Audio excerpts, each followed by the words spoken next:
alhamdulillahilladzi amarona ayyatamal kufra awal masaki. Assalatu wassalamu ala sayyidina Muhammadin khatamil anbiya'i wal mursalin wa ala alihi wa ashabihi rasulillahi ajma'in. Amma ba'du. Pertama-tama marilah kita panjatkan puji syukur kehadirat Allah Subhanahu wa ta'ala. Dialah Allah yang maha pengasih lagi maha penyayang.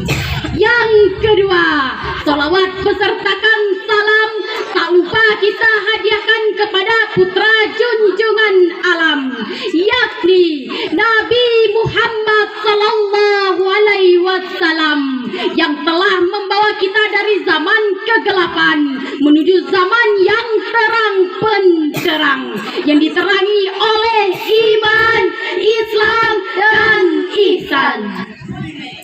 Dewan Hakim yang mulia, hadirin yang berbahagia. Di tengah kondisi ekonomi yang masih lemah, bagaimana masyarakat bawah semakin susah, resah, gelisah, nafas pun terengah-engah, dan tidak sedikit yang sudah mulai menyerah. Kita justru dibuat takjub dengan Badan Amil Zakat Nasional yang mengatakan bahwa potensi zakat, infak dan sedekah di Indonesia mencapai 500 triliun rupiah, 327 triliun dari potensi zakat dan 187 triliun dari potensi wakaf. Potensi ini hadirin setara dengan 25% dari capaian APBN tahun 2021 di negeri tercinta kita, Indonesia. Bahkan hadirin, Indonesia berpotensi sebagai pusat referensi dan inspirasi lembaga siswa dunia. Namun sayang hadirin, potensi yang begitu luar biasa belum diimbangi oleh pengelolaan yang transparan, memerdayakan dan mensejahterakan.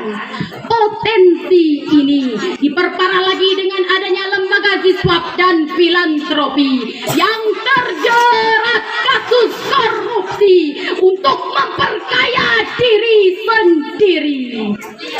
Bayangkan hadirin, BPATK mencatat lebih dari 176 lembaga siswa dunia justru melakukan penyelewengan dana sumbangan. Jika hal ini terus kita biarkan, maka kepercayaan masyarakat terhadap lembaga zakat semakin terdegradasi. Kumpulan dana zakat dan donasi menjadi semakin sepi. Kegiatan memperdaya umat terhenti. Kemiskinan semakin menjadi-jadi. Bahkan ancaman kekufuran semakin mendekati bangsa ini. Betul? Na'udzubillahi min dzalik. Oleh karena itu hadirin, pengelolaan zakat produktif dan wakaf cash sebagai penguatan kesejahteraan umat menjadi tema syair yang akan kami bawakan pada kesempatan kali ini dengan landasan Al-Quran surah At-Taubah ayat 103. A'udzubillahi minasyaitonir rajim. Bismillahirrahmanirrahim. Khudh min amwalihim shadaqatan tutahhiruhum wa tuzakkihim biha wa salli alaihim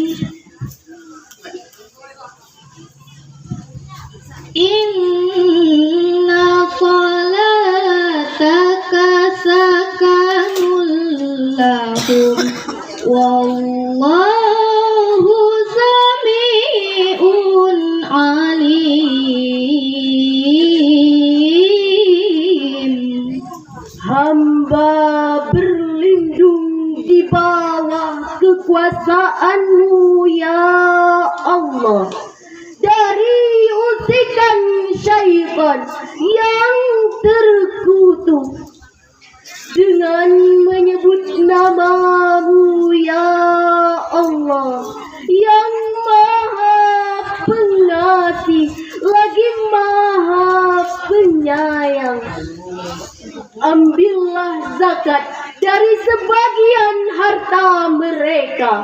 Dengan zakat itu kamu dapat membersihkan dan mensucikan jiwa bagi mereka, dan berdoalah untuk mereka. Sesungguhnya doamu itu dapat menjadi ketentraman jiwa bagi mereka.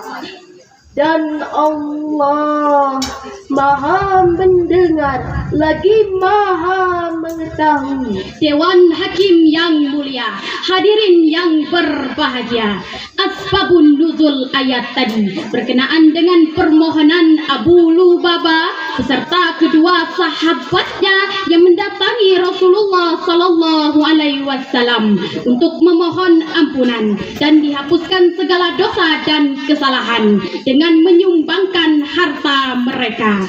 Namun ketika itu Rasulullah Sallallahu Alaihi Wasallam menolaknya dan mengatakan, Ma umirtu an akhadha min amwalikum syai'a. Aku tidak diperintahkan untuk mengambil harta kalian. Kemudian Allah menurunkan ayat ini dalam perspektif ilmu ma'ani. Dalam ayat tadi Allah menggunakan kalam insya tolati dengan syirab filul amri.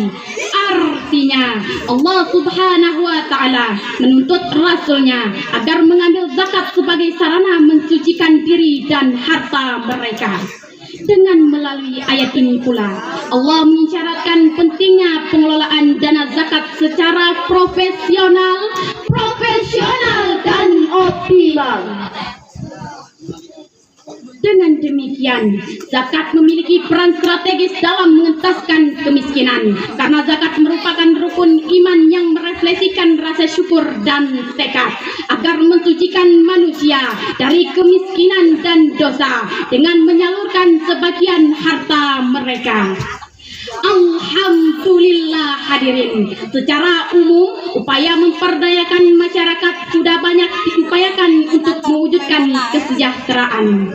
Namun sayang seribu sayang, fakta di lapangan menunjukkan bahwa angka kemiskinan terus melambung tinggi, kelaparan masih menghantui, gelandangan dan pengemis semakin marak kita temui, bahkan banyak bayi-bayi yang mati karena kekurangan gizi. Dan tak jarang hadirin, kemiskinan menimbulkan frustasi hingga berujung bunuh diri. Sallallahu ala Muhammad. Wahai sang penguasa dan orang-orang kaya, tidaklah engkau lihat begitu banyak derita, banyak orang miskin yang memandikan air mata. Mereka menjerit, merasakan hidup yang semakin sulit, sedangkan perutmu buncit dan berduit. Namu ayat yang masyarakat ya imaman kiblatain. Kemudian timbul pertanyaan, bagaimana zakat diyakini sebagai solusi pementasan dari kemiskinan? Sebagai jawabannya, mari kita renungkan firman Allah dalam Al-Quran, surat At-Taubah ayat 60. Innama sadaqatu lil fuqara'i wal masakin wal 'amilina 'alaiha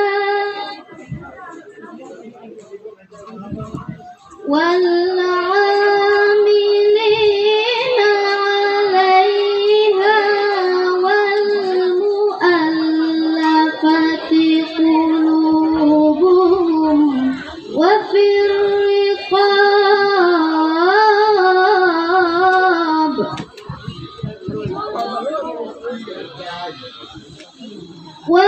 الرقاب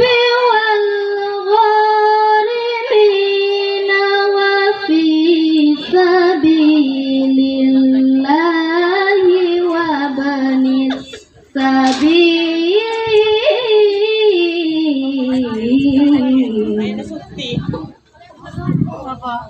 فريضة من الله والله عليم حكيم صدق الله العظيم. Sesungguhnya zakat-zakat itu hanyalah untuk orang-orang fakir, orang-orang miskin, amil-amil zakat yang dibujuk hatinya. Untuk memerdekakan budak, untuk membebaskan orang yang berhutang di jalan Allah, dan untuk orang yang sedang dalam perjalanan sebagai kewajiban dari Allah. Dan Allah yang maha mengetahui lagi maha bijaksana, maha benar Allah dan maha agung dengan segala firman-Nya. Dewan Hakim yang mulia, hadirin yang berbahagia.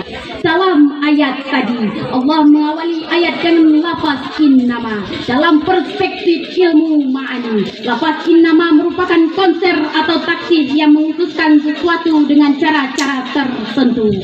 Artinya, potensi zakat secara khusus dimanfaatkan oleh orang-orang miskin, para pengurus zakat, hamba sahaya, para mu'alaf, orang yang berhutang, sabilillah dan ibnu sabil.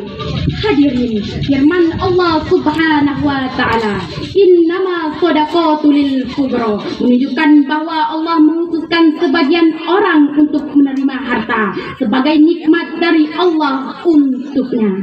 Di samping itu hadirin, Allah juga mewajibkan kepada mereka untuk menyisihkan sebagian harta mereka untuk diberikan kepada orang yang tidak seberuntung mereka sebagai bentuk kepanjangan tangan kepada kaum fakir, miskin, dan duafa. Oleh karenanya hadirin, pengelolaan zakat jangan hanya berpusat pada bantuan yang bersifat sementara dan hanya memenuhi kebutuhan konsumsi semata. Penyaluran zakat harus mulai berorientasi pada zakat yang produktif dan memperdayakan sehingga mereka menjadi sejahtera dan berdaya. Demikian ungkapan Syekh Profesor Dr. Muhammad Yusuf Qaradawi dalam bukunya Spektrum Zakat Telah Membangun Ekonomi Kerakyatan dalam halaman 55 pada bagian atas. Hadirin, melalui inovasi di bidang keuangan dan investasi sosial dalam mewujudkan zakat dan wakaf produktif adalah program Wakaf Cash sebagai sebuah program pemanfaatan dana wakaf melalui zakat. Melalui inovasi ini hadirin, setidaknya ada 3 dampak positif yang bisa dirasakan. Pertama, pemerintah mendapatkan dana yang bebas bunga dan terlepas dari jeratan hutang. kedua, Keuntungan investasi sebagai income retribution untuk mewujudkan kesejahteraan. dan yang ketiga, Wujudnya stabilitas keuangan nasional. pesatnya pembangunan, tumbuhnya pertumbuhan ekonomi nasional yang bermuara pada kesejahteraan. Demikian kutipan dalam tajuk Cash Wakaf and Innovative Instrument for Economic Development dalam jurnal internasional Review of Social Science tahun 2013, volume 6, halaman 5-7. Dengan demikian hadirin, dari sarahan tadi dapat kami ambil kesimpulan bahwa pengelolaan dana zakat yang profesional di samping pemenuhan kebutuhan yang bersifat konsumtif menjadi solusi tepat untuk mewujudkan generasi yang iman dan imunnya kuat, Tubuhnya sehat, IQ-nya hebat, pendidikannya bertingkat-tingkat, tempat tinggalnya yang bertingkat, kesejahteraannya meningkat, sehingga menjadikan generasi bangsa Indonesia sebagai bangsa yang kuat, hebat, bermartabat dan berdaulat. sepakat. Hadirin, demikian sahil yang dapat kami sampaikan. Kami akhiri dengan sebuah pantun. Kalimantan Selatan indah memikat, mampir ke Bukit Kiram jangan sampai lewat. Mari gemar berwakaf dan berzakat demi Indonesia, menjadikan generasi bangsa yang kuat dan hebat. Wassalamualaikum warahmatullahi